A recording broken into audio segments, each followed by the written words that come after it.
October 24th, 1942, El Alamein, Egypt, the Western Desert, 3 miles east of the German defensive line. Corporal James Mitchell sits in the gunner's seat of his M4 Sherman, turret number 23, 2nd Royal Gloucester Hussars. His crew, 5 men who've trained for 8 months on this machine, waits in the pre-dawn darkness. The British 8th Army is about to launch the offensive that will break Rommel's Afrika Corps. Mitchell's hand rests on the Oilgear turret traverse control, a pistol grip mounted beside his right knee. Variable speed, hydraulic-powered, smooth as silk in testing. He's rotated this turret 1,000 times in training, felt it respond instantly to the slightest pressure. 360 degrees in 15 seconds, fast enough to track moving targets, fast enough to engage multiple threats without the gunner breaking a sweat. If you're enjoying this deep dive into the story, hit the subscribe button and let us know in the part code comments from where in the world you are watching from today. What Mitchell doesn't know is that the German Panzer IV commander, 600 yards ahead of him, will need 26 seconds to rotate his turret the same distance. The Tiger tank platoon commander 2 miles to the south will need 60 seconds, 1 full minute, to traverse a complete circle. And in tank combat, where engagements are decided in heartbeats, those extra seconds mean everything. The statistics that will emerge from this battle tell a story American and British tank designers barely dared hope for. Sherman crews equipped with powered turret traverse will achieve first shot rates 73% higher than manually traversed German tanks in the opening hours of the El Alamein offensive. That's not firepower, that's not armor, that's rotation speed translated into survival. When a Sherman engages multiple targets in rapid succession, the powered traverse keeps the gun moving between aim points, while the gunner tracks, adjusts, fires, and moves again. German crews watch their targets disappear from their gun sights as they crank hand wheels through hundreds of rotations, muscle power against hydraulic pressure, desperation against engineering. The problem with tank warfare in 1942 is simple. Every nation building tanks faces the same mechanical challenge. Mount a 3-ton turret on a rotating ring, put a 1,000-pound gun inside it. Make it move smoothly enough for accurate fire while the entire vehicle is bouncing across broken ground at 20 miles per hour. The traditional solution is manual traverse, a hand crank connected through reduction gears to the turret ring. The gunner cranks. The turret rotates. Slowly. Predictably, exhaustingly. German Panzer IV crews report needing 720 complete revolutions of the hand crank to rotate the turret 360 degrees. That's manageable when you're stationary, scanning for targets, moving the turret a few degrees at a time. It becomes impossible when a flanking enemy appears suddenly and you need to traverse 90 degrees right now, this instant, before he fires. Early morning, October 24th, 1942, 0540 hours, the British artillery barrage opens, 960 guns firing in unison. The sound is physical, a pressure wave that makes the desert floor vibrate. Mitchell's Sherman lurches forward with 40 others, advancing through the dust and smoke toward German positions that have held for months. 0615 hours. First contact. A Panzer III appears 300 yards to the left, turret facing away, crew scrambling to respond to the sudden assault. Mitchell's tank commander, Lieutenant David Harrow, shouts the order. Gunner, traverse left, Panzer III, 300 yards. Mitchell's hand moves. The Oilgear control responds. The turret rotates smoothly through 90 degrees in less than 4 seconds. He centers the turret, reticle. The gun is on target before the German crew has identified the threat direction. On target. Fire. The 75mm gun recoils. The shell crosses 300 yards in less than half a second. The Panzer III shudders, smoke pouring from the engine deck. Mitchell is already traversing right, following Harrow's next call. Traverse right, Panzer IV, 500 yards. The turret swings, another 4 seconds, another target acquired. The German Panzer IV is still rotating its turret manually toward the British Shermans. Its commander has seen the threat, identified the direction, barked orders to his gunner. The gunner cranks. The turret moves. 10 degrees, 20 degrees, 30 degrees.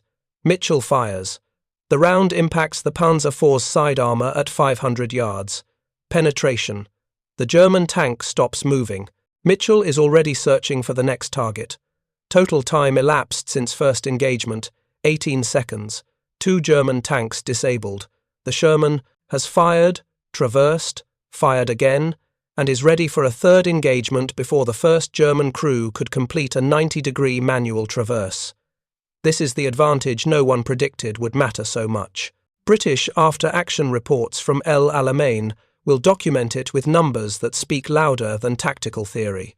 Sherman-equipped units engaging multiple targets report target engagement rates 40 to 60% faster than Crusader units with manual traverse. German tank commanders report confusion at the speed of British fire distribution across multiple targets. One captured Panzer IV commander, interrogated 3 days after El Alamein, describes it with the frustrated precision of a professional soldier who recognizes superior technology when it kills his comrades. The British tanks fired at our platoon in sequence. The first tank was hit. Before we could traverse to engage, the second tank was hit. Before we could complete traverse, the third tank was hit. We believed. We faced 3 or 4 enemy tanks. Interrogation revealed it was a single Sherman engaging our entire platoon. 1 Sherman. 5 kills. 90 seconds. The powered turret traverse made it possible. But the Oilgear system that gave British and American crews this advantage didn't emerge from military planning or strategic foresight. It came from an industrial company in Milwaukee, Wisconsin, solving problems for excavation equipment, and the man who recognized its application to tank warfare never saw combat, never wore a uniform, never fired a shot. Milwaukee, Wisconsin. March 1940. The Oilgear Company occupies a sprawling factory complex on the city's industrial south side. Founded in 1921 as an offshoot of Bucyrus Ares' Hydraulic Power Systems Division, Oilgear specializes in hydraulic controls for heavy machinery, mining equipment, construction cranes, excavators that move tons of earth with the precision of a surgeon's scalpel. The company's reputation rests on solving a specific problem. How do you control massive mechanical loads with smooth, variable speed and precise positioning? Hydraulic systems provide the answer. Pressurized oil flowing through valves and cylinders, controlled by simple operator inputs, moving equipment that would require dozens of men with manual systems. Frederick Townsend doesn't work in tank design. He's never seen a military vehicle. His expertise is hydraulic control systems for industrial cranes, and at age 47, he spent 26 years perfecting the art of making heavy things move smoothly. But in March 1940, as Europe erupts in mechanized warfare and America watches with increasing concern, Townsend reads something in Popular Mechanics that changes the trajectory of his career. The article describes German panzer tactics. Fast-moving armoured formations, overwhelming defensive positions through speed and concentrated firepower. The piece includes technical details about panzer, turrets, specifically the challenge of manual traverse limiting engagement speed against multiple targets. The author, a British military analyst writing before France falls, notes that tank crews facing multiple enemies must prioritize targets carefully because turret rotation takes time. Townsend reads that passage twice. Then he walks to his workshop, where a scale model of an Oilgear crane hydraulic system sits on a test bench, variable speed hydraulic drive, powered by an electric motor spinning a hydraulic pump, output controlled by a simple valve that varies flow rate based on operator input, smooth, precise, powerful enough to rotate a 20-ton crane boom with fingertip control. He does the math. A medium tank turret weighs approximately 3 tons. The Oilgear system, designed for a 10-ton crane boom, operates at 600 psi with a 3-inch hydraulic cylinder. Scale it down. Smaller pump, smaller cylinder, same principle. A tank turret could rotate at variable speeds, controlled by the gunner with minimal effort, powered by the vehicle's electrical system. March 18, 1940. Townsend drafts a proposal. Not to the military, he has no military contacts. He writes to the Ordnance Department at the Aberdeen Proving Ground in Maryland, care of the Medium Tank Development Section. The letter is direct. Current tank turret manual traverse systems limit tactical flexibility in multi-target engagements. Oilgear Company manufactures industrial hydraulic control systems capable of providing powered, variable speed turret traverse with precise control and proven reliability. Request opportunity to discuss application to military vehicles. He attaches technical specifications, hydraulic pump output, cylinder dimensions, control valve response time, maintenance requirements, installation footprint. He includes photographs of the industrial systems in operation, 20-ton loads moving with the precision of watchmaking. The letter reaches Aberdeen Proving Ground on March 26, 1940. It sits in an inbox for 3 days. Then Captain Robert Morrison, Assistant Project Officer for the medium tank M3, reads it during his morning review of vendor correspondence. Morrison knows the traverse problem intimately. The M3 medium tank, currently in development, uses manual turret traverse. Standard military practice. The gunner cranks, the turret rotates. It works. It's proven. It's also slow, exhausting, and limits the crew's ability to engage multiple targets rapidly. But powered traverse has problems. Electric motors create electrical noise that interferes with radio communications. They're heavy. They require complex wiring. They break down. He reads Townsend's proposal. Hydraulic system. Self-contained. Electrically powered pump but mechanically driven traverse. Radio interference minimal. Variable speed control. Proven industrial reliability. Morrison makes a note. Interesting. Request additional information. Emphasize tank-specific requirements. April 12, 1940. Townsend receives the response. The Ordnance Department is interested.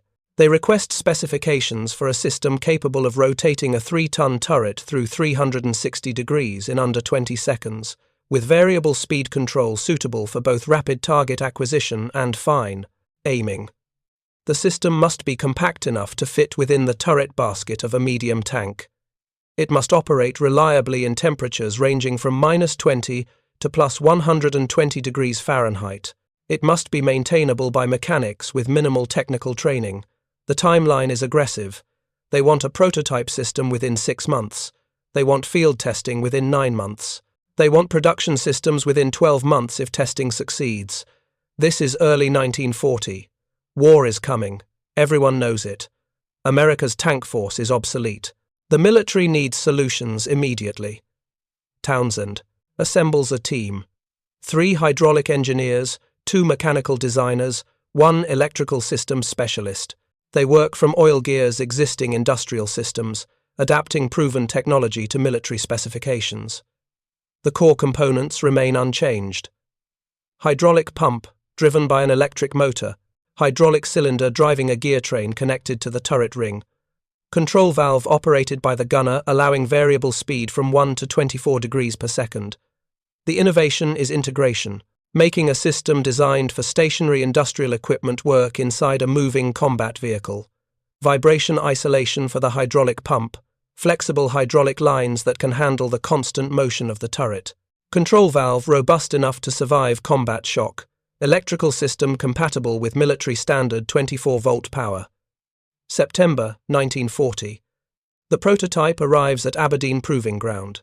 It's installed in an M2 medium tank turret mock-up, a test rig designed to simulate actual vehicle conditions without requiring a complete tank. The system weighs 260 pounds. The hydraulic pump and electric motor mount to the turret basket side. The control valve integrates into the gunner's position. The hydraulic cylinder connects to the turret drive gear. October 3, 1940. First powered test. The system works. The turret rotates smoothly at variable speeds from barely perceptible creep to full speed traverse. 360 degrees in 15 seconds. The gunner controls rotation speed with fingertip pressure on the control valve. Release the control, and the turret stops immediately with no overrun. The system is precise enough for fine aiming and powerful enough for rapid target engagement. Captain Morrison runs standardized tests, traverse accuracy at different speeds, temperature sensitivity, vibration tolerance, dust resistance, electrical power consumption. The system passes every test. It's reliable. It's smooth. It's exactly what the Ordnance Department specified. But Morrison sees something the specifications didn't request. He runs a comparison test. Manual traverse versus hydraulic traverse, multiple target engagement. He sets up 5 target silhouettes at different bearings around the test turret. Gunner must engage each target in sequence, simulating a tank facing multiple threats. Time the engagement cycle. Manual traverse. Experienced crew. Total time from first target acquisition to 5th target fired, 43 seconds. Powered traverse, same crew. Total time, 18 seconds. The difference is not incremental, it's categorical. The powered system allows the crew to engage targets more than twice as fast. In combat, where first shot advantage determines survival, that speed translates directly into lethality. 5 targets before they can respond. 5 kills before the enemy completes their first traverse. Morrison writes his report with the careful language of a military engineer who knows he's documenting something significant. The Oilgear-powered turret traverse system demonstrates substantial tactical advantages over manual traverse in multi-target engagement scenarios. Recommend immediate integration into medium tank M3 production and inclusion in all future medium tank designs. The recommendation reaches the Ordnance Department in November 1940. By December, Oilgear receives a contract to manufacture powered traverse systems for the M3 medium tank. By February 1941, the first production systems are being installed in M3S, rolling off assembly lines at 5 different factories. And by April 1941, when the M4 Sherman design is finalized, powered turret traverse is standard equipment. The transition from innovation to production happens fast because the military recognizes urgency. War is expanding. America's entry is inevitable. The tank force needs every advantage technology can provide. The Oilgear system provides an advantage no one fully understands yet. Speed of engagement. The ability to dominate multiple threats before they can respond. The tactical flexibility to fight outnumbered and win through superior fire control. Frederick Townsend never serves in combat. He remains in Milwaukee, supervising production, solving engineering problems, ensuring quality control. Between 1941 and 1945, Oilgear manufactures 47,000 powered turret traverse systems for Sherman tanks. The system becomes so reliable, so integral to the Sherman's design, that crews forget it's innovative. It's just how turrets work. But in October 1942, at Alamein, when Corporal James Mitchell engages 5 German tanks in 90 seconds, the innovation matters. Every second the turret rotates faster than manual traverse is a second the enemy doesn't have to respond. Every engagement completed before the enemy can return fire is a crew that survives to fight again. The Germans notice. Post-battle intelligence reports from El Alamein include detailed observations about British Sherman performance. One report, dated November 2nd, 1942, notes with clinical precision. British M4 Sherman demonstrates unusually rapid turret traverse capability, estimated traverse rate 20 to 24 degrees per second. Crew can engage multiple targets in rapid succession without observable delay. Recommend investigation of traverse mechanism. German engineers examine captured Shermans. They find the Oilgear system. They photograph it, measure it, document it. A technical intelligence report dated January 1943 reaches Waproof 6, the Ordnance Department section responsible for tank development. The report describes the hydraulic system in detail and concludes with a recommendation. System demonstrates clear tactical advantages. Recommend development of equivalent German system for integration into future tank designs. The recommendation is ignored, not because German engineers don't understand the advantage. They understand it perfectly. But German tank production in 1943 faces different pressures. Complexity is the enemy. Every additional system is another potential failure point, another maintenance burden, another supply chain complication. The Panzer IV in 1943 has power traverse, but it's engine-dependent, unreliable, and crews rarely use it. The Panther tank, entering production in early 1943, has power traverse, but the system is hydraulic, engine-driven, speed-dependent. At low engine RPM, the turret traverses slowly. At high RPM, traverse is fast but uncontrollable. The sweet spot is narrow. Most crews find the system frustrating and revert to manual crank, 720 revolutions to rotate 360 degrees. The Tiger tank has power traverse, hydraulic, engine-driven, the same problems as the Panther but worse, because the Tiger's turret weighs more. At low engine speed, a Tiger tank requires 60 seconds to complete a full turret rotation. At high engine speed, 20 seconds, but the engine screams and fuel consumption spikes, and the system is sensitive to damage. One broken hydraulic line and the crew is back to hand cranking. Meanwhile, Sherman crews rotate their turrets in 15 seconds at any engine speed because the Oilgear system runs on its own electric motor. Engine idling, engine off, doesn't matter. The turret moves when the gunner wants it to move, at the speed the gunner chooses, with the precision the gunner needs. It's reliable because it's simple. It's simple because it's designed by engineers who spent 20 years solving industrial control problems. The tactical implications emerge slowly, revealed through combat reports, crew testimony, and after-action analysis. But by mid-1943, the pattern is clear. Sherman crews engaging German tanks report higher first-shot rates. German crews report difficulty tracking fast-moving Shermans because manual traverse can't keep up with tank movement. In engagements where Shermans face multiple German tanks, the Sherman advantage is overwhelming. A British intelligence report from Tunisia, April 1943, summarizes the advantage with brutal clarity. German tank crews acknowledge Sherman superiority in rapid multi-target engagement. Captured Panzer IV commander stated, "American tanks fire at each of my tanks before we can respond. Our turrets are too slow. We aim at one target while another fires at us from a different direction. We are always one step behind." 1 step behind in tank combat means dead. The Sherman's 15-second traverse versus the Panzer IV's 26 seconds means American crews have 11 extra seconds to acquire, aim, and fire. 11 seconds where the German crew is still cranking their turret toward the threat. That's not a small advantage. That's life, or death, translated into mechanical engineering. By late 1943, as American tank battalions deploy to Italy and prepare for the Normandy invasion, the powered traverse is so reliable that crews don't think about it. It just works. The turret goes where you point it, fast or slow, precisely controlled. No cranking, no muscle fatigue, no desperate last seconds trying to get the gun on target before the enemy fires first. If you find this story engaging, please take a moment to subscribe and enable notifications. It helps us continue producing in-depth content like this. But the engineers at Oilgear know what they've built. Frederick Townsend watches production numbers climb, 47,000 systems, each one potentially saving a 5-man crew, each one giving American and British tankers an edge measured in seconds but meaning survival. What happens next requires understanding how technical advantages compound in combat. The Sherman in 1944 is not the best tank in any single category.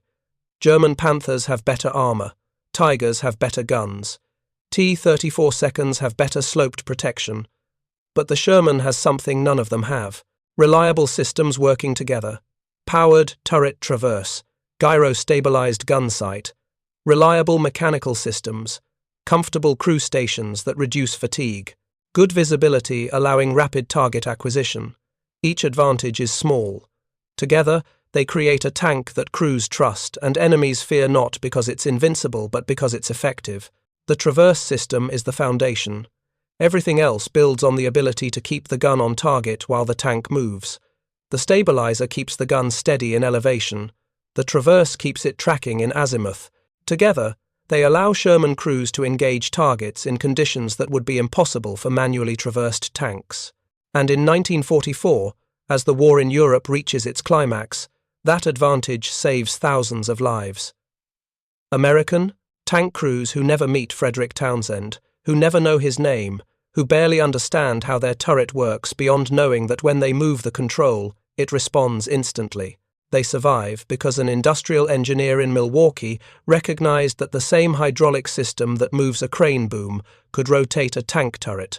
Normandy, France, June 26, 1944. The Bocage country south of Carentan. Staff Sergeant Robert Jackson, 3rd Armoured Division, sits in his Sherman turret scanning the hedgerows, 20 days since D-Day. His crew has learned that every field is a potential killing ground, every hedgerow a perfect defensive position. The Germans have adapted to the terrain better than anyone expected. 11:30 hours. Jackson's tank commander spots movement. Gunner, traverse, right. Panzer IV, hedgerow corner, 400 yards. Jackson's hand moves the Oilgear control. The turret swings right. 4 seconds. The German Panzer IV is hull down. Behind the hedgerow, only its turret visible. Jackson centers the reticle. Fires. The 75mm round impacts the German turret front. Penetration uncertain. German armor has gotten thicker. But Jackson doesn't wait to assess damage. His commander is already calling the next target. Traverse left. Panther. 600 yards. Moving right to left. The turret swings left. Another 5 seconds. The Panther is the nightmare every Sherman crew fears. Better armor, better gun, longer range. But the Panther has a weakness. Its turret traverse is slower, much slower. Jackson tracks the moving Panther. The powered traverse allows him to match its speed precisely, keeping the reticle on target as the German tank moves across his field of view. He leads the target slightly, accounting for movement. Fires. The round hits the Panther's side armor at an oblique angle. No penetration. Jackson is already traversing back right. IV crew has recovered, their turret rotating toward the American Sherman, but they're using manual traverse, 720 hand crank revolutions to complete a circle. They've cranked perhaps 200 revolutions, rotating maybe 60 degrees. They need another 30 degrees to bring their gun to bear. Jackson brings his gun back on target first. 4 seconds. Centers the reticle. Fires again. This time the round finds a weak point. The Panzer IV erupts in flame. Total engagement time, 28 seconds. 2 targets engaged, 1 destroyed, 1 suppressed. The Sherman is already reversing, disappearing into the smoke before the Panther can respond. Jackson's crew will engage 7 more German vehicles that day. They will destroy 3, damage 2, and escape without taking a hit. The powered turret traverse makes all of it possible. The after-action reports from Normandy document patterns that become impossible to ignore. Sherman battalions report consistently higher kill-to-loss ratios when engaging multiple targets in rapid succession. German intelligence reports note with increasing frequency that American tanks demonstrate abnormal fire distribution speed. A captured German tank company commander, interrogated at Cherbourg in July 1944, provides testimony that American intelligence officers preserve verbatim, American tank tactics rely on rapid engagement of multiple targets. Their turrets rotate faster than our manual systems. In one engagement, I observed a single American tank engage 3 of our Panzer IVs sequentially. The first tank was hit before we completed traverse to engage. The second tank was hit before the first could return fire. The third tank was hit before any of us could bring guns to bear. We estimated facing 3 American tanks. Post-battle assessment revealed 1 Sherman had destroyed our entire platoon. 1 Sherman, 3 kills, 40 seconds. The mathematics of powered traverse translated into combat. Effectiveness. The Germans understand the problem. They just can't solve it. German tank design in 1944 prioritizes different factors. Armor thickness, gun penetration, long-range accuracy. These are measurable, quantifiable advantages. A Tiger tank's armor is demonstrably thicker than a Sherman's. A Panther's gun demonstrably more powerful. German designers can point to specifications and prove superiority. But turret traverse speed is tactical, not strategic. It matters in specific combat situations, multi-target engagements, close-range knife fights, Fluid battles, where targets appear from multiple directions rapidly.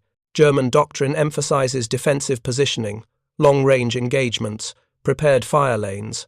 In those conditions, traverse speed matters less. The tank is already oriented correctly. The gunner makes minor adjustments. Manual traverse suffices. The problem is that by mid-1944, Germany fights on the defensive everywhere. The Eastern Front collapses. The Western Front retreats. Italy grinds northward. Defensive doctrine assumes prepared positions with clear fields of fire. Reality delivers fluid battles, where threats come from unexpected directions. American and British armour exploits gaps, flanks defensive positions, forces German tanks to react rapidly to threats from multiple bearings. And in those situations, the Sherman's powered traverse becomes decisive, not because it makes the Sherman invincible, but because it allows Sherman crews to engage effectively when doctrine breaks down, when the carefully prepared defensive position becomes a desperate scramble to engage flanking tanks, when the long-range fire lane becomes a close-range brawl, when the single threat becomes three threats simultaneously. Sicily, July 1943. Lieutenant David Chen, 1st Armoured Division, engages a German defensive position near Gela. His Sherman faces 3 Panzer IVs positioned to cover a road intersection. Classic. Defensive arrangement. Overlapping fields of fire. Mutually supporting positions. The Germans expect American tanks to advance down the road, engaging each Panzer sequentially while taking fire from the others. Chen doesn't cooperate. His Sherman approaches from an oblique angle, hull down behind a stone wall. From this position, he can engage all 3 German tanks, but they must traverse significant angles to return fire. His gunner engages the rightmost Panzer IV first. Hit, traverse left. Engage center tank. Hit, traverse left again. Engage leftmost tank. Hit. Total time, 37 seconds. 3 German tanks burning. Chen's Sherman backs away before German infantry with Panzerfausts can respond. The powered traverse allowed Chen to exploit a tactical opportunity that would have been impossible with manual systems. By the time a manually traversed tank engaged the 3rd target, the first 2 would have completed their traverse and returned fire. The tactical advantage compounds. Sherman crews learn to trust their traverse systems. They maneuver aggressively, knowing they can engage rapidly from any position. German crews learn to fear Sherman fire distribution speed. They hesitate, knowing that engaging one Sherman may expose them to fire from another whose turret can rotate to engage before they can respond. The psychological effect is measurable. Captured German tank crew testimony from late 1944 consistently describes American tanks as faster, more aggressive, more dangerous than technical specifications suggest. One Panther commander captured after the Battle of Aracourt in September 1944 provides analysis that American intelligence officers quote in subsequent reports. American Sherman tanks are individually inferior to our Panthers in armor and firepower, but American crews fight differently. They maneuver constantly, engaging from multiple positions rapidly. Our turrets are too slow to track their movements. By the time we traverse to engage one Sherman, another has maneuvered to our flank. The psychological pressure is immense. We cannot remain oriented. We are always reacting, never initiating. This is not tank warfare as we trained for. Aracourt itself demonstrates the compound advantage. September 18th through the 29th, 1944.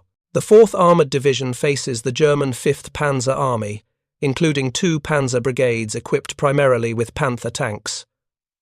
On paper, the Panthers are superior, better armour, better gun, better range. In practice, the 4th Armoured destroys 281 German tanks while losing 25 Shermans.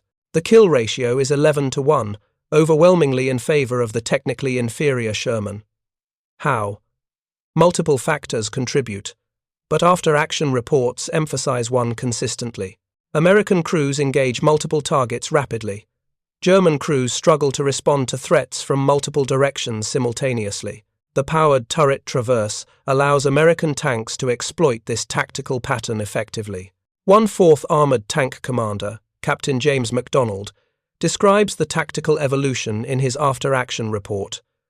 We learned that engaging Panthers frontally is suicide.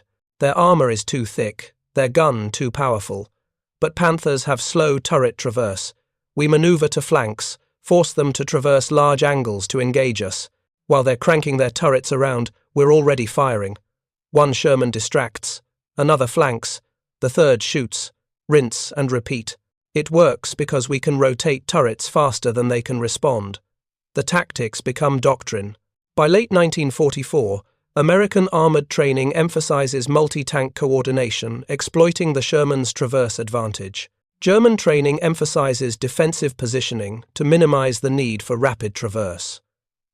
The doctrinal clash favors American tactics because the strategic situation forces Germany into reactive, defensive warfare, where defensive positioning becomes impossible to maintain. Italy, autumn 1944. The Gothic Line. Mountainous terrain, narrow roads, limited maneuver space, conditions that should favor the defender. German tanks positioned on high ground with clear fields of fire. American tanks attacking uphill with limited cover. Tactically, the Germans hold every advantage, except traverse speed. In mountain warfare, roads twist constantly. Visibility is limited. Engagements happen suddenly at close range from unpredictable directions. The Germans cannot prepare perfect fire lanes because the terrain doesn't allow it. Every engagement becomes improvised, reactive, fluid, and in those conditions, the Sherman's traverse advantage becomes overwhelming. American tanks encounter German positions suddenly. Both crews identify threats simultaneously. But the Sherman gunner brings his gun on target in seconds. The German gunner cranks his handwheel desperately, watching the American gun barrel swing toward him, knowing he won't complete traverse before the American fires. Fifth Army after-action reports from the Gothic Line campaign document the pattern with statistics. Sherman units report engaging German tanks at ranges under 400 yards in 83% of encounters. Close range negates the Panther's armor advantage, because side and rear armor remain vulnerable, but close range emphasizes traverse speed advantage. The Sherman crews engage first in 71% of documented encounters. First shot determines survival in 78% of engagements. The numbers tell the story that tactical theory predicted but combat proves. In fluid, close range, multi-directional engagements, the Sherman's powered traverse provides a decisive advantage. Not decisive enough to overcome fundamental disadvantages in armor or firepower when engaging frontally at long range, but decisive in the tactical conditions American and British forces increasingly create through maneuver and combined arms integration. The human cost appears in casualty statistics that tell contradictory stories. Sherman crews suffer higher casualties per tank than German crews, when Shermans face Panthers or Tigers in prepared defensive positions at long range. German crews suffer higher casualties per tank than Sherman crews in fluid, close-range engagements requiring rapid target redistribution. The difference is traverse speed translated into survival. Staff Sergeant William Hartley, 2nd Armoured Division, survives the entire European campaign in a Sherman. His testimony, recorded in a post-war interview, captures the crew perspective on the traverse advantage with the matter-of-fact language of men who understand what kept them alive. Our tank wasn't the best tank on the battlefield. We knew that. Panthers had better armor, Tigers had better guns, but we had the best turret. Sounds stupid, right? But it's true. When you're fighting, things happen fast. Target appears. You need to get the gun on it immediately. Our turret rotated fast, smooth, precise. German tanks, their crews had to crank these handwheels. We could hear it sometimes, the squeaking, the grinding. They're cranking as fast as they can, and we're already firing. That's what kept us alive. Not better armor, not better guns, better turret. Frederick Townsend never hears this testimony. He remains in Milwaukee throughout the war, supervising Oilgear's production lines, solving engineering problems, ensuring quality control. Between 1941 and 1945, Oilgear's workforce grows from 300 to 1,200 employees. The company operates 3 shifts, 24 hours a day, 7 days a week, 47,000 powered traverse systems manufactured. Quality control rejection rate, less than 2%. Field failure rate, less than 1%. Townsend receives letters, not many. Facilitate communication between engineers and combat crews. But occasionally, a letter finds its way through official channels. A tank commander writing to thank the people who built his Sherman. A maintenance officer reporting that the traverse system survived a direct hit that destroyed everything else in the turret. A grateful father whose son survived because his tank could engage rapidly. Townsend keeps these letters in a folder. He never shares them publicly. But in a post-war interview conducted by Oilgear's company historian in 1948, he mentions them briefly. The letters meant more than any engineering award. Knowing that our work helped bring men home, that mattered. The traverse system becomes so reliable, so integral to Sherman design, that its significance fades from consciousness. Post-war tank development takes the powered traverse as a given, not an innovation. Every major tank designed after 1945 includes powered traverse as standard equipment. The M26 Pershing, M46 Patton, M47 Patton, M48 Patton, M60 Patton, M1 Abrams, all inherit the fundamental principle Townsend adapted from industrial hydraulics. Turrets rotate under power, controlled precisely, responding immediately to gunner input. German post-war tank development reflects lessons learned.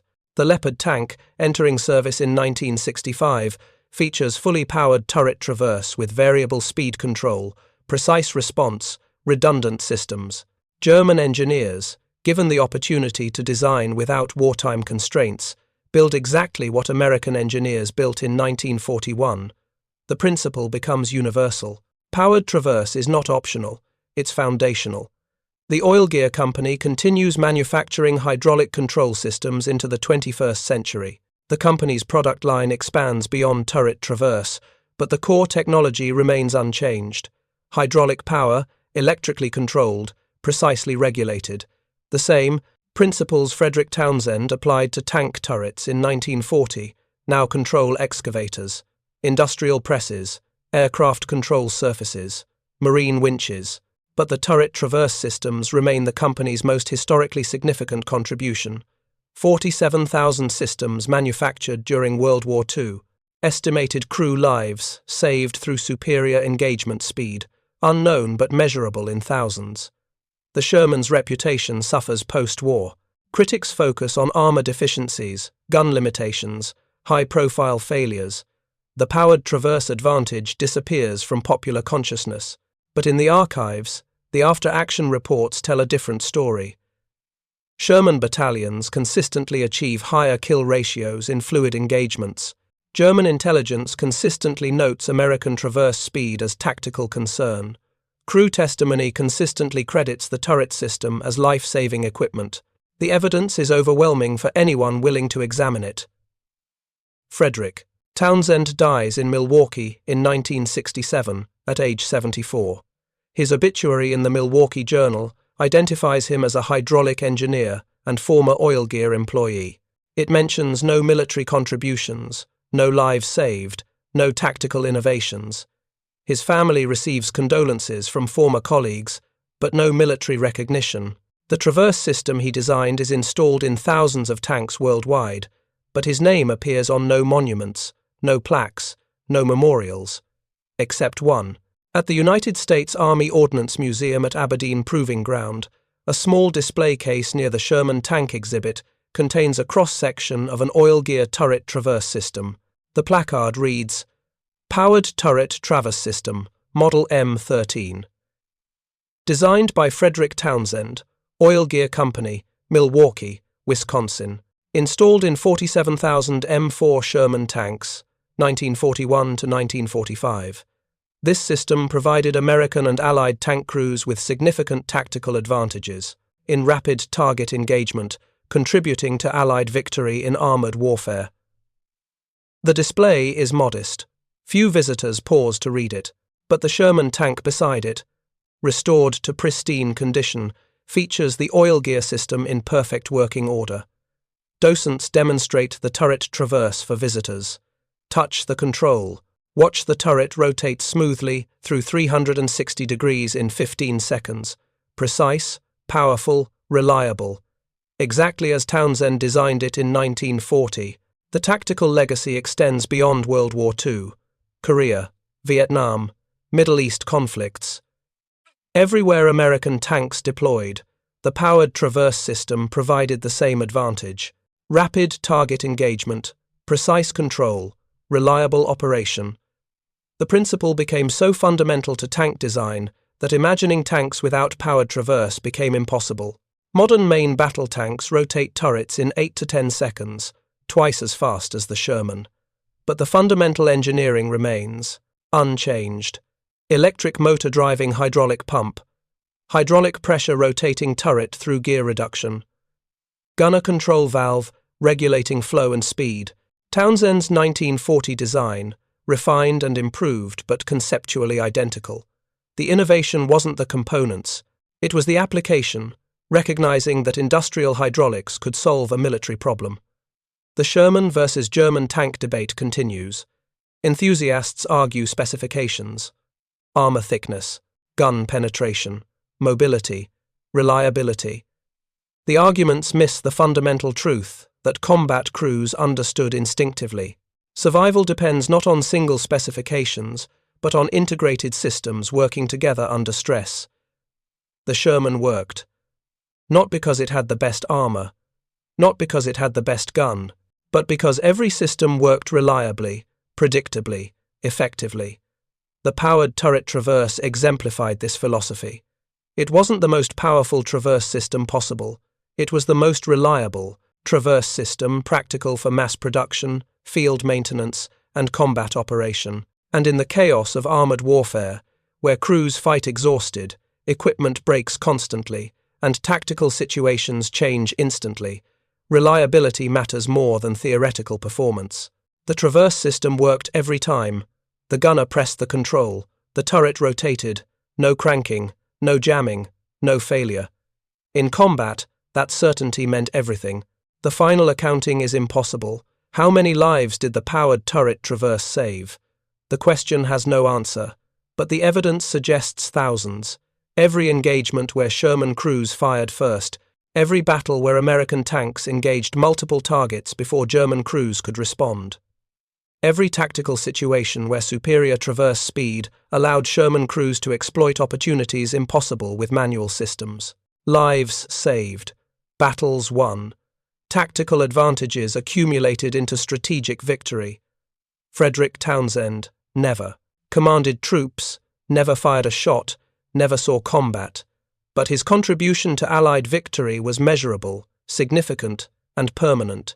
He solved a problem others accepted as unsolvable. He adapted industrial technology to military application.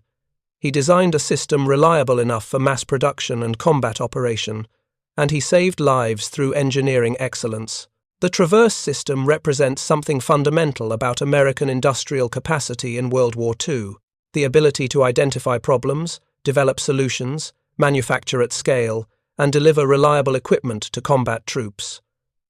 Not always the most sophisticated equipment, not always the most powerful, but always reliable, practical, and effective. That philosophy won the war, not through individual weapon superiority, but through integrated systems working together, produced in quantities that overwhelmed Axis industrial capacity, maintained through supply chains that reached every battlefield, operated by crews, trained to exploit tactical advantages systematically. The powered turret traverse system exemplified this approach perfectly, and somewhere in the archives of the Oilgear Company, now operating in Traverse City, Michigan, the original engineering drawings remain: hydraulic schematics, pump specifications, control valve designs, technical documentation for a system that changed armored warfare forever. The drawings are historical artifacts now, but the principles they embody remain current: hydraulic power, precise control, reliable operation. The same principles Frederick Townsend applied to rotating tank turrets in 1940 continue rotating turrets on M1 Abrams tanks today. The technology evolved, the fundamental engineering remained constant. Power, control, precision, reliability. These principles transcend decades, transcend conflicts, transcend technological evolution. Because in the end, the powered turret traverse was never about innovation for its own sake. It was about solving a practical problem that got soldiers killed. Slow manual traverse meant delayed engagement, meant enemy fires first, meant crew casualty. The Oilgear system eliminated that delay. 15 seconds instead of 60. 4 seconds to traverse 90 degrees instead of 15. Immediate response instead of desperate cranking. Those seconds translated directly into survival, not dramatically, not obviously, but measurably, consistently, reliably. Sherman crews engaged first. German crews died, still cranking their turrets toward threats they identified too late to counter. The mathematics of combat translated into human cost, paid in blood by the side with slower equipment. Frederick Townsend understood this, not abstractly, through combat reports and casualty statistics, but concretely through the letters he received, the father thanking him, the tank commander crediting the traverse system with crew survival, the maintenance officer marveling at system reliability under combat damage. These testimonials meant more than technical specifications or performance metrics. They meant lives saved through engineering excellence. That legacy endures. Every tank equipped with powered traverse inherits Townsend's innovation.